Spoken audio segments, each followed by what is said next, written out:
Landover Mall was a shopping mall in Landover, Maryland that opened in 1972 and closed in 2002.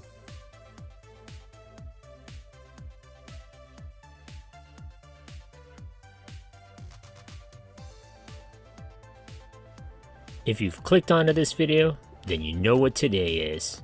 It's Monday, Mall Madness. Every Monday I'll be releasing a new video on a defunct or maybe not so defunct mall and its history. Make sure you stick around to the very end of the videos. I'd like to see if you, the viewer, are paying attention. So if you haven't already, hit that subscribe button for my latest mall video, defunct store, occasional throwback Thursday, or soda history. Leave a suggestion about a future video or memories of this mall. Thanks. In 1971, the Landover Mall would begin construction, which was spearheaded by Ted Lerner and Sonny Abramson. Ted Lerner would be responsible for other shopping centers, including the White Flint Mall and the Dulles Town Center, and thousands of homes and apartments, along with numerous office buildings. Sonny Abramson was a Washington, D.C. developer who founded the Tower Companies in 1947. The two partners would control the construction, the building, and management of the Landover Mall. The mall would be built directly across from FedEx Field, or Northwest Stadium as it is known today, off Maryland's 202 and Interstates 95 and 495. The mall opened on May 11, 1972, and like its neighbor, Capitol Plaza Mall, it was a major attraction through its opening years in Prince George's County. The two-level, 1.3 million square foot mall featured three fountains, one adjacent to Hex, Sears, and in Center Court. An article once stated that the water display consists of 7 3-inch geysers that are programmed in continuously changing programs of water height for the perimeter nozzles, and the center nozzle can push the water to a height of 30 feet if desirable. The main fountain in the mall contained 3 circular platforms, each representing a loop within the Capitol Beltway interchange at Landover Road. The logo of the mall would be a 3-circle loop, which was the road sign in the fountain design. The logo was likely designed after the highway loop the mall was across from. The mall would be known for its holiday decorations. The center ring fountains would be shut off and replaced with annual secular holiday displays, which featured a gingerbread house, fairies, candy canes, snowmen, reindeer, sleigh ride, doves, and a cupcake boat ride, but no Santa or explicit references to Christmas. The mall would open with a Garfinkel's, a Woodward and Lothrop, also known as Woody's, a Hex department store, and a Sears, which also had a gas station attached to it. These were the main anchors. Some sources cited that F.W. Woolworths was a major anchor, but I would generally class it as a junior anchor. It was the first mall in the region to have 4 anchors until Fair Oaks Mall opened in 1980.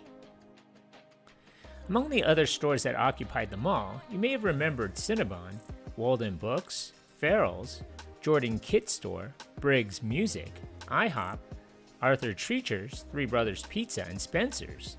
The mall also had the very last surviving Hot Shops Junior restaurant. There was an Orange Julius downstairs in the center court next to the main fountain, and upstairs diagonally across from OJ was a very similar Florida-based restaurant called Orange Bowl.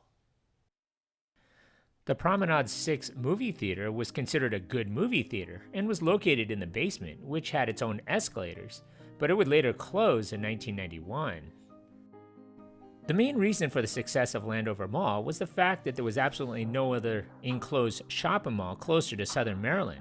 Although Prince George's Plaza was located about 10 miles away, by the time Landover Mall opened, PG Plaza, as it was known, was considered tiny and very dated, and was still an open-air mall.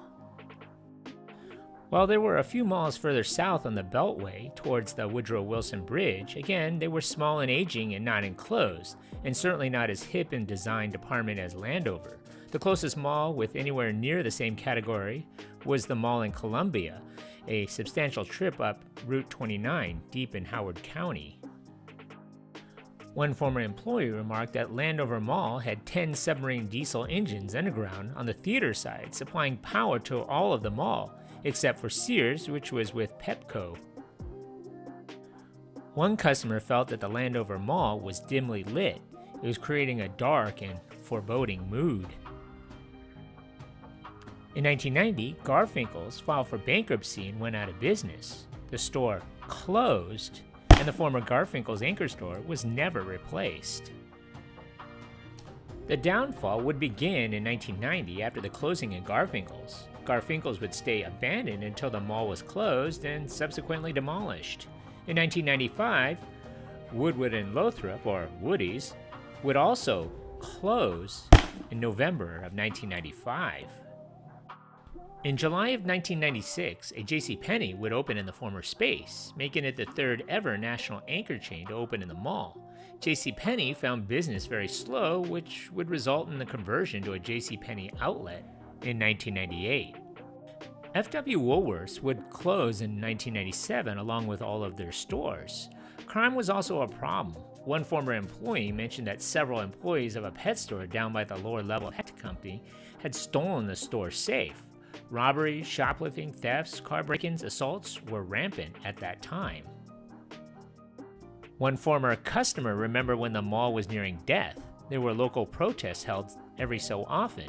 There was anger from the local community that the chains at Landover carried substandard selection of clothes and products than their other locations. The perception was that shoplifting occurred more frequently there, so retailers didn't carry the high-end items. Some people who lived or worked near Landover were very loyal to the mall and hated the idea that they needed to go to other malls to get quality merchandise. The community also felt Lerner, the mall owner, was ignoring Landover while focusing on other mall properties in a more affluent neighboring counties. The Washington, D.C. Business Journal described the Landover Mall in 1998 as dogged since the mid-1980s by perceptions, real and imagined, of crime, drugs, and violence in nearby communities like Palmer Park and Seat Pleasant. The article also noted that competition from the White Flint Mall and the inability to replace vacated stores were a factor in its poor reception. In the Washington, D.C. area, the feeling had always been that crime is higher inside the Capital Beltway and lower outside the Beltway. Someone mentioned that the retailers were scared off from the mall because it was just inside the Beltway. Merchants and the residents blamed much of the Landover's demise on its owner, Lerner Corporation. They claimed the company had neglected the mall, failing to bring in new retailers to replace space that had been vacant for years. By December of 2000, the Landover Mall was about 74% full with second-rate retailers and only a handful of brand-name stores. Hex and Sears would soon be the only anchors left at the 1.4 million square foot shopping mall. In January of 2001, the JCPenney outlet store would close, with JCPenney spokesman Tim Lyons being quoted as saying, "The store had not done particularly well for us, and it really hadn't been for some time. JCPenney would never be replaced either." The end came in 2002 when the Bowie Town Center opened on the other side of the Beltway about 15 minutes away.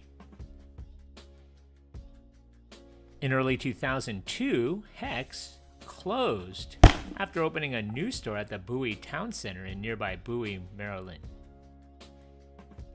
Shoppers say the outdated mall, along with most of the Prince George's County, lacks the quality retailers and merchandise that blanket neighboring areas like Montgomery County and Northern Virginia. Real estate officials say that the county's high crime perception and the lack of sales deter many retailers from locating there. The slow decline of the customers and stores was the reason as to why.